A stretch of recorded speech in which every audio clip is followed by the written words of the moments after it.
Bonjour à tous, notre balade jurassienne aujourd'hui nous emmène dans deux villages voisins, à Bergemont-le-Petit et ici à Bergemont-le-Grand, où un vigneron et un sommelier se sont associés pour collecter du raisin dans toute la France et en faire du vin naturel, dit aussi pur jus.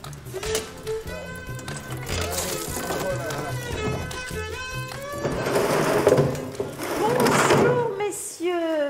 Bonjour. Qu'est-ce qu'on est en train de faire là? Là, on est en train de décuver une cuve d'Alicante Boucher, qui est un cépage languedocien qui est assez rare en France, qu'on a trouvé à Carcassonne, et de Merlot. En grappe entière donc. En grappe entière. C'est quoi l'intérêt? Ça ramener de la fraîcheur, un peu d'acidité aussi. Parce que c'est vrai que c'est des raisins qui viennent du sud, donc ça aurait vite tendance à être lourd. Ouais. Dans le pressoir. Dans le pressoir.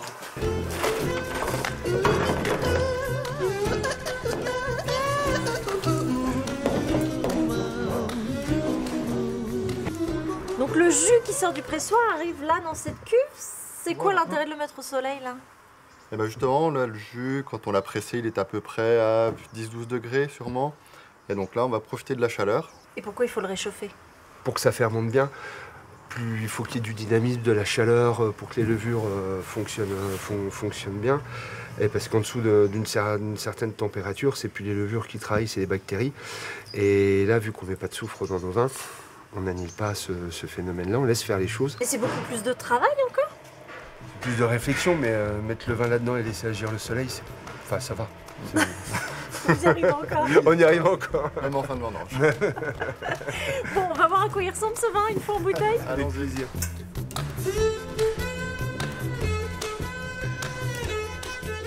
Alors là, on a à peu près toute la gamme. C'est vraiment très coloré. On dirait presque des jus de fruits, les vins, Ouais. une fois en bouteille. C'est le côté naturel qui fait ça? C'est le côté naturel et puis les différentes vinifications qu'on peut faire. Justement, sur les blancs, ça nous donne un panel vraiment très différent. Avec des petits noms rigolos quand même, hein? Guy Rook. Ça me rappelle quelqu'un. Oui. Pourquoi? Oui, pourquoi? Parce que le cépage qui est à l'intérieur, c'est de l'Auxerrois.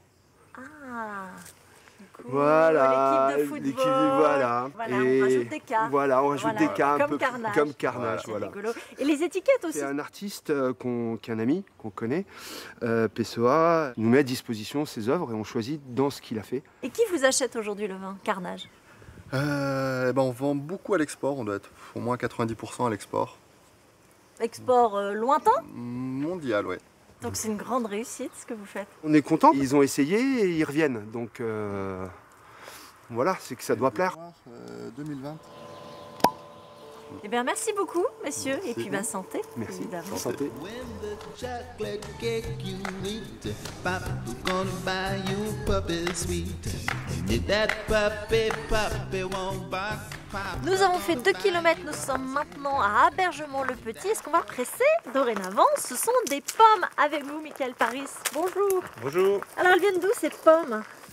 Alors ces pommes, elles viennent soit de mes vergers, ou alors c'est des gens qui amènent les pommes pour du pressage à façon. Et alors les pommes que vous allez chercher dans les vergers que vous exploitez, elles se situent dans quel périmètre? Dans un périmètre de 20 km. Et les gens sont contents que vous interveniez dans leur verger pour tout Oui, récupérer? parce que du coup ça leur permet de prendre les pommes qu'ils n'allaient pas se servir, de nettoyer le verger, et puis d'avoir un petit peu de jus en contrepartie, donc ils sont très contents. On a quel type de variété là?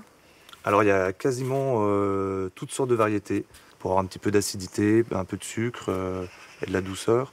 Et est-ce que c'est grave qu'elles soient un peu véreuses ou un petit peu abîmées?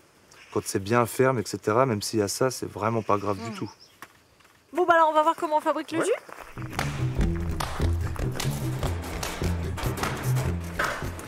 Donc là les pommes après sont triées, Oui. lavées, Et après, dans le pressoir, pressé pour faire le jus.